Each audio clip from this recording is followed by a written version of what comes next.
Halo, nama saya Erik Susanto. Di sini saya akan mempresentasikan tentang bisnis saya, yaitu Kenyang Senang.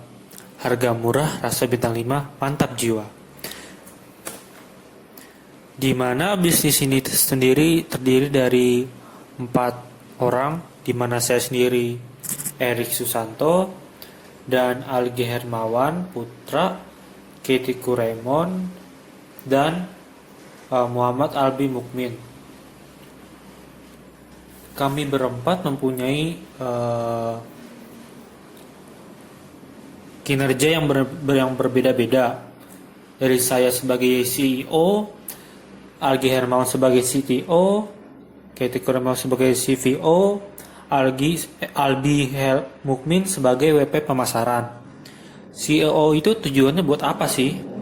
Yang pertama itu tentunya merancang dan mengomunikasikan visi perusahaan, memotivasi anggota tim, merekrut, meramalkan tren pasar.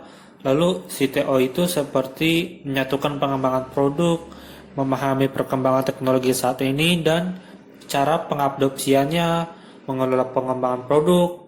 Kalau CVO ini dia lebih ke membentuk strategi penggalangan dana, membuat keputusan yang berhubungan dengan sumber daya manusia, merumuskan dokumen keuangan, dan lain-lain sebagainya. Sedangkan dari WP pemasaran ini tentunya untuk mengembangkan strategi pemasaran dengan CMO. Dan saya sendiri sebagai pimpinan tertinggi, teman saya sebagai pengelola pengembangan produk, dan tugasnya berbeda-beda setiap individu.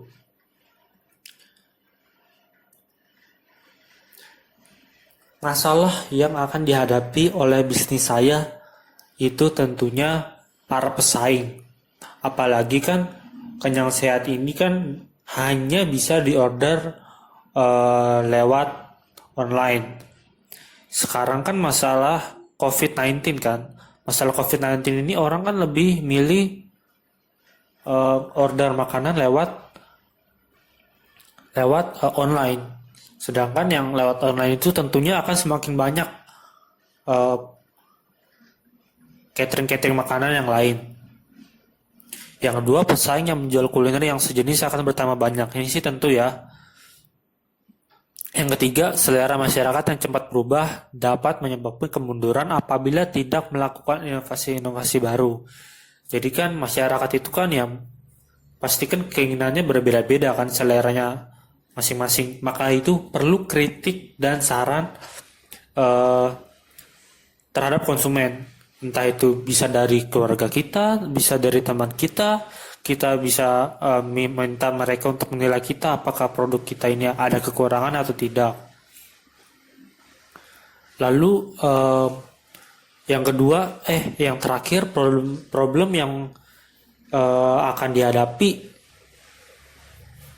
belakangan ini itu kebanyakan tuh pelanggan itu datang cuma sekali. Prinsip kita berbisnis itu kan harusnya kan kita kalau misalkan ada pelanggan terus gimana caranya konsumen itu balik lagi ke kita untuk kedua kalinya. Di sini kita memakai prinsip orang Tionghoa,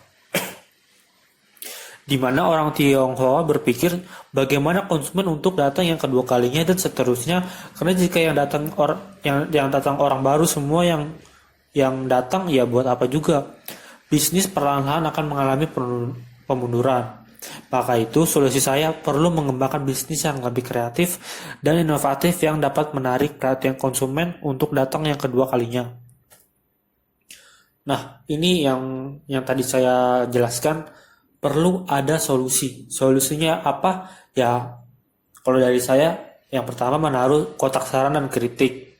Atau kita juga bisa menanyakan produk kita terhadap kerabat kita seperti teman kita, sahabat kita, atau pacar kita, atau keluarga juga bisa untuk menilai apakah produk kita ini ada kekurangan atau tidak.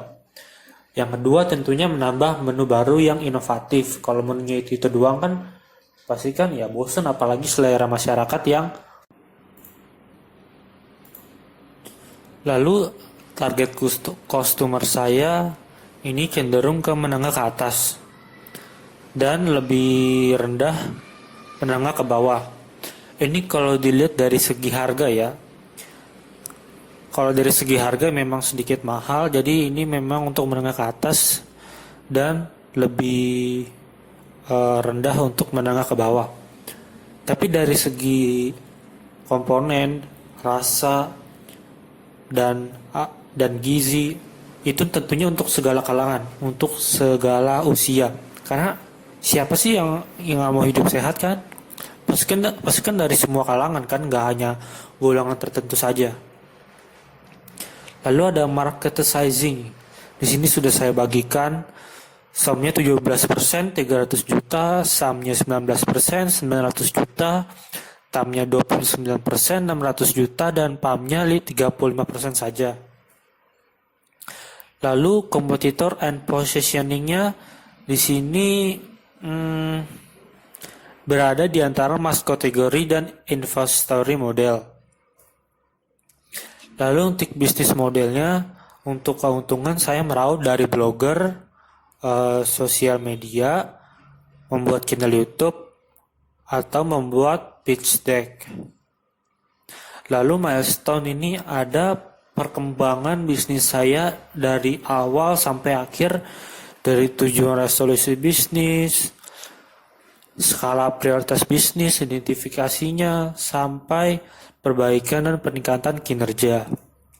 Di sini kalian bisa lihat sendiri ya. Lalu funding needs and allocation-nya. Di sini total fund yang dibutuhkan 500 juta, di mana 500 juta itu terdiri dari marketing, working capital, recruitment, capex, dan development. Kita jangan dari total fund ini jangan dipakai sia-sia. Ini benar-benar harus dipikirkan secara matang dan bahkan harus ada diskusi yang sangat yang sangat matang lah. Lalu di sini ada customer acquisition. Perlu diketahui ini merupakan langkah pertama untuk mempertahankan customer Anda. Kemudian mengubah mereka menjadi brand advocate.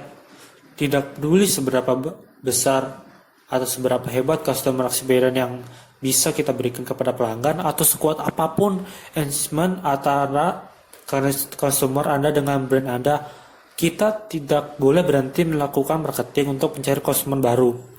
Itu kenyataannya. Supaya bisnis kita itu bisa bertumbuh dan kita bisa menambah jumlah customer dalam brand community kita.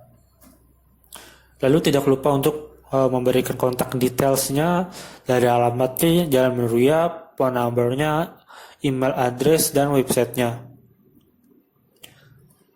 Mungkin itu saja yang ingin saya presentasikan dari bisnis saya. Mohon maaf jika ada kekurangan.